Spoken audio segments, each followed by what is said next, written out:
किताब मुकद्दस में से इस्तिस्ना के चौथे बाब की तिलावत। और अब ए इसराइलियों, जो आइन और अहकाम मैं तुमको सिखाता हूँ, तुम उन पर अमल करने के लिए उनको सुन लो, ताकि तुम जिंदा रहो और उस मुल्क में जिसे खुदावन तुम्हारे बाप दादा का खुदा तुमको देता है, दाखिल होकर उस पर कब्जा कर लो। जिस बात का मैं तुमको हुक्म देता हूँ, उसमें ना तो कुछ बढ़ाना और ना कुछ घटाना, ताकि तुम खुदावंद अपने खुदा के अहकाम को जो मैं तुमको बताता हूँ मान सको। जो कुछ खुदावंद ने बाल फगूर के सबब से किया, वो तुमने अपनी आंखों से देखा है, क्योंकि उन सब आदमियों को जिन्होंने बाल फगूर की पैरवी की, खुदावंद तेरे खुदा ने तेरे बीच से नाबूद कर दिया। पर तुम जो खुदावंद अपने खुदा से लिपटे रहे हो, सब के सब आज तक जिंदा हो। देखो, जैसा खुदावंद मेरे खुदा ने मुझे हुक्म दिया, उसके मुताबिक मैंने तुमको आइन और अहकाम सिखा दिए हैं, ताकि उस मुल्क में उन पर अमल करो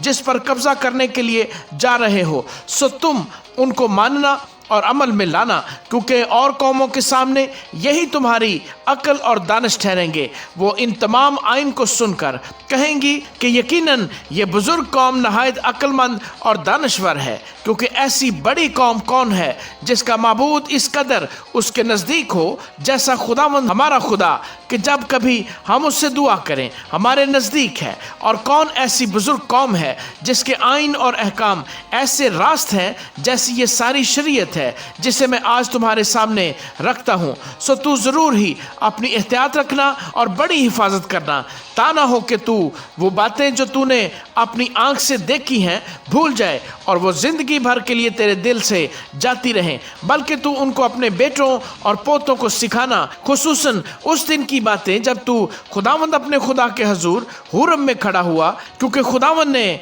मुझसे कहा था कि कौम को मेरे हजूर जमा कर और मैं उनको अपनी बातें सुनाऊंगा, ताकि वो ये सीखें कि ज़िंदगी भर जब तक ज़मीन पर जीते रहें मेरा खौफ माने और अपने बाल बच्चों को भी यही सिखाएं। चुनाचे तुम नज़दीक जाकर उस पहाड़ के नीचे खड़े हुए, और वो पहाड़ आग से दहक रहा था और उसकी लौ आसमान तक पहुंची थी, और गिरदा गिर्द तारीकी और घटा और जुल्मत थी। और खुदावन ने उस आग में से होकर तुमसे कलाम किया। तुमने बातें तो सुनी लेकिन कोई सूरत ना देखी, फक्त आवाज़ ही आवाज़ सुनी। और उसने तुमको अपने अहद के 10 अहकाम बताकर उनके मानने का हुक्म दिया और उनको पत्थर की 2 लोहों पर लिख भी दिया। उस वक्त खुदावन ने मुझे हुक्म दिया कि तुमको ये आइन और अहकाम सिखाऊं, ताकि तुम उस मुल्क में जिस पर कब्जा करने के लिए जा रहे हो उन पर अमल करो। सो तुम अपनी खूब ही एहतियात रखना, क्योंकि तुमने उस दिन जब खुदावन ने आग में से होकर हुरम में तुमसे कलाम किया, किसी तरह की कोई सूरत नहीं देखी, ता ना हो कि तुम बिगड़ कर किसी शक्ल या सूरत की खोदी हुई मूरत अपने लिए बना लो, जिसकी शबीह किसी मर्द या औरत या ज़मीन के किसी हैवान या हवा में उड़ने वाले परिंदे या ज़मीन के रेंगने वाले जानदार या मछली से जो ज़मीन के नीचे पानी में रहती है मिलती हो। या जब तू आसमान की तरफ नज़र करे और तमाम अजराम फल्क यानी सूरज और चांद और तारों को देखे, तो गुमराह होकर उन्हीं को सजदा और उनकी इबादत करने लगे जिनको खुदावन तेरे खुदा ने रोए ज़मीन की सब कौमों के लिए रखा है। लेकिन खुदावन ने तुमको चुना और तुमको गोया लोहे की भट्टी यानी मिस्र से ले आया है, ताकि तुम उसकी मिरास के लोग ठहरो, जैसा आज जाहिर है। और तुम्हारे ही सबब से खुदावन ने मुझसे नाराज़ होकर कसम खाई कि मैं यरदन पार न जाऊं और ना उस अच्छे मुल्क में पहुंचने पाऊं जिसे खुदावन तेरा खुदा मिरास के तौर पर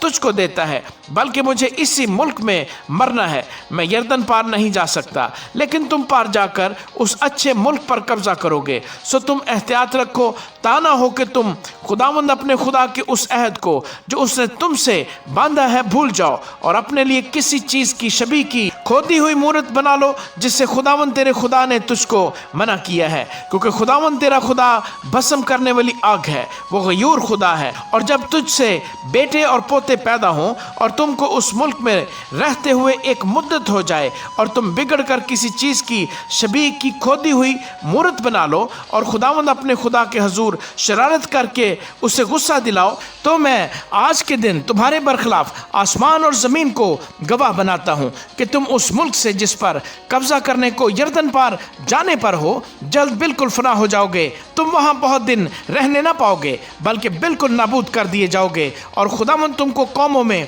तितर बितर करेगा, और जिन कौमों के दरमियान खुदावंद तुमको पहुंचाएगा उनमें तुम थोड़े से रह जाओगे। और वहाँ तुम आदमियों के हाथ के बने हुए लकड़ी और पत्थर के देवताओं की इबादत करोगे, जो ना देखते ना सुनते ना खाते ना सूंघते हैं। लेकिन वहाँ भी अगर तुम खुदावंद अपने खुदा के तालिब हो तो वो तुझको मिल जाएगा, बशर्ते कि तू अपने पूरे दिल से और अपनी सारी जान से उसे ढूंढे। जब तू मुसीबत में पड़ेगा और ये सब बातें तुझ पर गुजरेंगी तो आखिरी दिनों में तू खुदावंद अपने खुदा की तरफ फिरेगा और उसकी मानेगा, क्योंकि खुदावंद तेरा खुदा रहीम खुदा है। वो तुझको ना तो छोड़ेगा और ना हलाक करेगा, और ना उस अहद को भूलेगा जिसकी कसम उसने तेरे बाप दादा से खाई। और जब से खुदा ने इंसान को ज़मीन पर पैदा किया तब से शुरू करके तू उन गुजरे अयाम का हाल जो तुझसे पहले हो चुके पूछ, और आसमान के एक सिरे से दूसरे सिरे तक दरियाफ्त कर कि इतनी बड़ी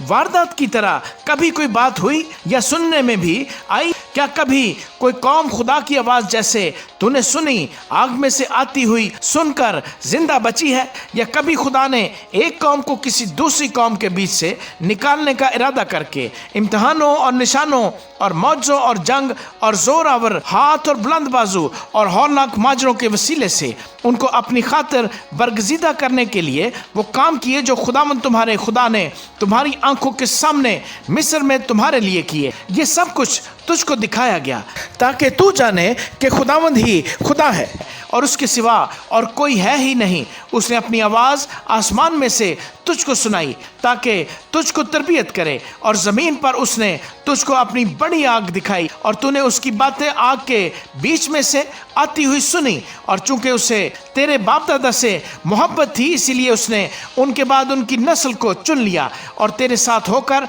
अपनी बड़ी कुदरत से तुझको मिस्र से निकाल लाया, ताकि तेरे सामने से उन कौमों को जो तुझसे बड़ी और जोरावर हैं दफा करे और तुझको उनके मुल्क में पहुंचाए और उसे तुझको मिरास के तौर पर दे, जैसा आज के दिन जाहिर है। बस आज के दिन तू जान ले और इस बात को अपने दिल में जमा ले कि ऊपर आसमान में और नीचे ज़मीन पर खुदावंद ही खुदा है और कोई दूसरा नहीं। सो तू उसके आइन और अहकाम को जो मैं तुझको आज बताता हूँ मानना, ताकि तेरा और तेरे बाद तेरी औलाद का भला हो और हमेशा उस मुल्क में जो खुदावंद तेरा खुदा तुझको देता है तेरी उम्र दराज हो। फिर मूसा ने यरदन के पार मशरक की तरफ 3 शहर अलग किए, ताकि ऐसा खूनी जो अनजाने बगैर कदीमी अदावत के अपने पड़ोसी को मार डाले वो वहां भाग जाए और इन शहरों में से किसी में जाकर जीता बच रहे। यानी रोबनियों के लिए तो शहर बसर हो जो तराई में बियाबान के बीच वाक़ है, और जदैयों के लिए